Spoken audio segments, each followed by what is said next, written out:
Hi everyone, welcome to software అమ్మాయి. So last వీడియోలో నా డే 1 ఇన్ కేరళ అయితే చూపించాను కదా. సో ఈ వీడియో వచ్చేసి డే 2 ఇన్ కేరళ. డే 2లో మ్యాక్సిమం 6 to 7 ప్లేసెస్ అయితే కవర్ చేసాం మేము. నేను చెప్పాను కదా మేము ప్యాకేజ్ ద్వారా అయితే వెళ్ళాము అని చెప్పి. మాకైతే గ్రీన్ కోవ్ రిసార్ట్ అయితే బుక్ చేశారు. ఇక్కడ ఈ రిసార్ట్లో మనకి బ్రేక్ఫాస్ట్ అనేది కాంప్లిమెంటరీగా ఇచ్చారు. డే 2లో మాకు వచ్చేసి breakfast idli, sambar, chutney and puri with curry అయితే ప్రొవైడ్ చేశారు. మేము 4 మెంబర్స్ వెళ్ళాము. బ్రేక్ఫాస్ట్ తినేసి స్టార్ట్ అయ్యేసరికి రిసార్ట్ నుంచి 9 o'clock అయితే అయ్యింది ఆల్మోస్ట్. ఇక్కడ మేము ఫస్ట్ ఎర్నాకుళం నేషనల్ పార్క్ అయితే మేము స్టార్ట్ అయ్యాము. రిసార్ట్ నుంచి ఎర్నాకుళం నేషనల్ పార్క్ రీచ్ అవ్వడానికి ఆల్మోస్ట్ 1.5 hours అయితే టైం అయితే పట్టింది మాకు. వెళ్ళే మధ్యలోనే మాకు ఇట్లా టీ ప్లాంటేషన్స్ అయితే కనిపించాయి. లొకేషన్ అయితే చాలా బాగుండింది.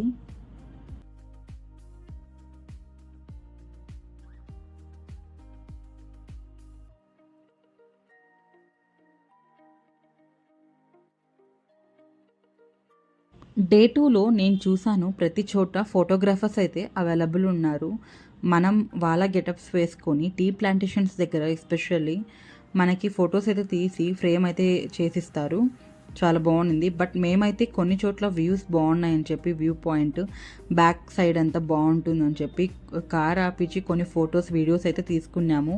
ఇక్కడ చూడండి వ్యూ అయితే చాలా బాగుంది. ఇక్కడ ఇలాంటి సిచ్యువేషన్ మళ్ళీ వస్తుందో రాదో అని చెప్పి ఇక్కడైతే చాలా టైం స్పెండ్ చేసాం మేమైతే.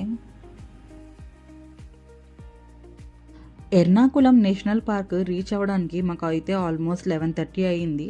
మా డ్రైవర్ వచ్చేసి నేను మళ్ళీ మిమ్మల్ని 1:30 to 2 o'clock పిక్ చేసుకుంటానని చెప్పి నేషనల్ పార్క్ దగ్గర అయితే డ్రాప్ చేసి వెళ్ళారు. సో అంత టైం ఎందుకు అవుతుంది అని అనుకున్నాం, బట్ అంత టైం కంటే ఎక్కువే అయింది. సో ఈ నేషనల్ పార్క్లో మనకి ఏంటంటే tea plantations, so different type of goats అవైతే అవైలబుల్ ఉంటాయి. మేము వెళ్ళింది వీకెండ్ ఫ్రైడే. సో క్యూ అయితే చాలా ఎక్కువ ఉన్నింది.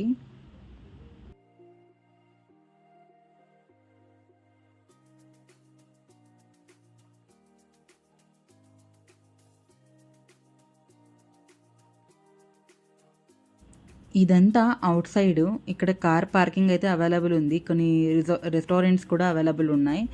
సో మేము ఇక్కడైతే కొంచెం సేపు టైం స్పెండ్ చేసి తర్వాత క్యూలోకి అయితే వెళ్ళాము.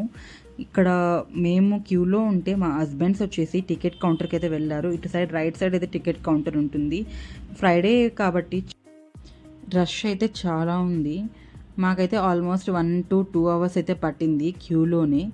తర్వాత ఇట్లా మనకి పికప్ వ్యాన్స్ అయితే ఉంటాయి. అవే పిక్ చేసుకొని డ్రాప్ చేస్తాయి. పర్ పర్సన్ 200 అయితే పట్టింది మాకు. ఇట్లా కొన్ని కిలోమీటర్స్ పికప్ వ్యాన్లో అయితే తీసుకెళ్తారు.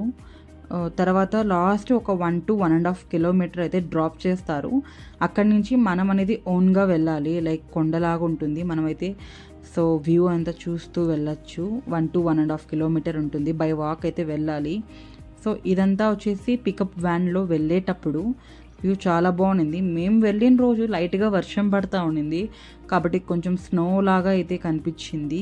అవసరం ఉండింది క్లైమేట్ అయితే.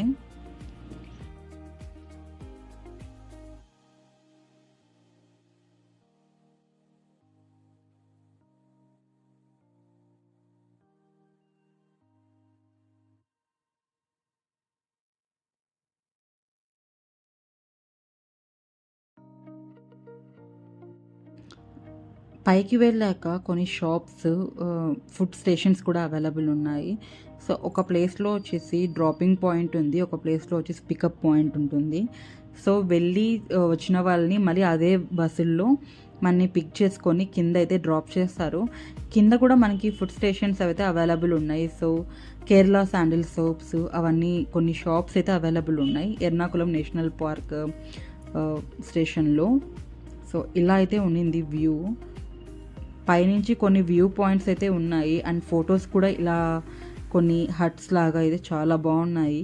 సో పైకి వెళ్తే ఇంకా కొంచెం స్నోలా కనిపిస్తుంది అని చెప్పారు, బట్ మేమైతే వెళ్ళలేకపోయాము. లాస్ట్లో మాకైతే గోట్ కూడా కనిపించలేదు, లాస్ట్లో అయితే కనిపించింది గోట్. సో ఇక్కడే కొన్ని ఫొటోస్ అయితే తీసుకున్నాము. వ్యూ కూడా చాలా బాగుంది.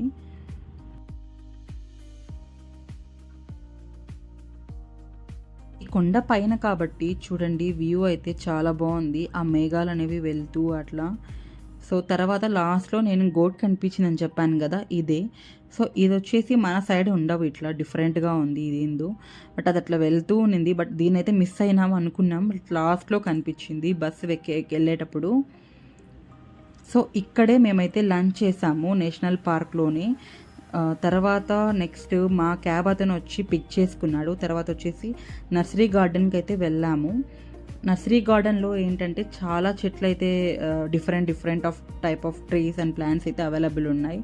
సో ఈ నర్సరీ గార్డెన్‌లో చాలా photo points like butterfly effect, కొన్ని ఉయ్యాలలాగా అంతా చెట్లతో అంతా చాలా బాగుంది లొకేషను. ఈ నర్సరీ గార్డెన్ తర్వాత మేమైతే మట్టుపట్టి డ్యామ్ అయితే వెళ్ళాము. బట్ ఆ వీడియో అనేది మిస్ అయింది. తర్వాత ఫోటో పాయింట్ కూడా వెళ్ళాము. అదొచ్చేసి వెళ్ళే మధ్యలో వస్తుంది.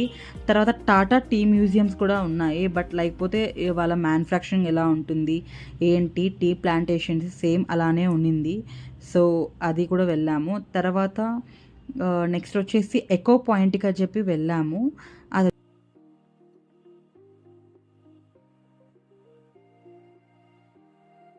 నర్సరీ గార్డెన్ తర్వాత నేను చెప్పాను కదా Mattupetty dam, Tata tea museum, photo point వచ్చేసి ఇవన్నీ వెళ్ళే దారి మధ్యలోనే వస్తుంది. సో అక్కడక్కడ ఆపి ఒక 5-10 మినిట్స్ టైం అయితే స్పెండ్ చేసి తర్వాత ఎకో పాయింట్కి అయితే రీచ్ అయ్యాము. ఈ ఎకో పాయింట్ స్పెషాలిటీ వచ్చేసి మనం ఎకో అని అరిస్తే ఆ నేమ్ వచ్చేసి రివర్స్లో ఎకో అనేది రీసౌండ్ అయితే వస్తుంది. ఎకో అని కాదు ఏ వర్డ్ అయినా వస్తుంది. ఇక్కడ కొంచెం సేపు అలా పిలుచుకొని నెక్స్ట్ ఇక్కడ ఫొటోస్ అయితే తీసేసుకొని రిటర్న్ అయితే బయలుదేరాము. మేము రిసార్ట్‌కి వెళ్ళేసరికి 8:30 అయితే అయింది నైట్. దారి మధ్యలోనే డిన్నర్ అయితే కంప్లీట్ చేసుకొని రిసార్ట్‌కి అయితే వచ్చాము. ఇంతే ఈ వీడియో డే 2 అనేది కంప్లీట్ అయింది. Thanks for watching. బాయ్.